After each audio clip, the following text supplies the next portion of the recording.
Game ఆడాలంటే peak level లో stamina ఉండాలా. ఇక్కడ గైస్ మార్నింగ్ 5 o'clock అయితే లేసి బాడీ అంతా కొంచెం సోంబేరిగా ఉంది. బాడీ అయితే కొంచెం ఫ్రీ చేసుకొని నేను పనుకున్న బ్లాంకెట్స్ అయితే ఎత్తి పెట్టేసిన.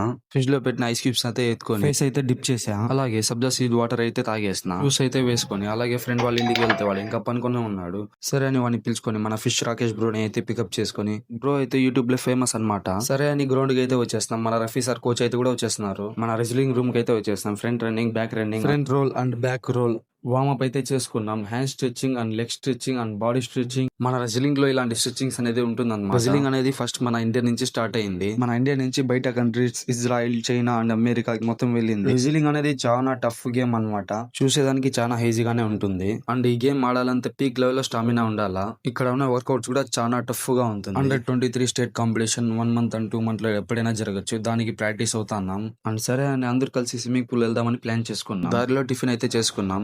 స్విమ్మింగ్ పూల్ అని చెప్పి మా ఫ్రెండ్ ఎక్కడో పిలుచుకొని వచ్చేసినాడు. సరే అని చూసే పెద్ద బావి దూకుదామని వెళ్తే పామ్ వేరే తిరుక్కుంటా ఉంది. పామ్ ని చూసా అంత లేట్ అవుతుందని పామ్ మీద దూకేసినాం. పామ్ అయితే భయపడి స్టెప్స్ కింద దాంకునింది. అండ్ ఇక్కడ ఉండే వాటర్ అయితే సూపర్ క్లీన్ గా ఉంది. అండ్ ఈ బావి ఓనర్ లొకేషన్ ఎవరికి చెప్పదన్నారు. సరే అని ఇంటికి అయితే వచ్చేసి ఫ్రెష్ అప్ అయిపోయినా. ఈవినింగ్ షవర్మా కోసం మసాలా అయితే మిక్స్ చేసి పెట్టేసిన. ఈవినింగ్ కి షవర్మా అయితే స్టార్ట్ చేసిన. అయితే నెక్స్ట్ వీడియోలో కలుద్దాం. బాయ్.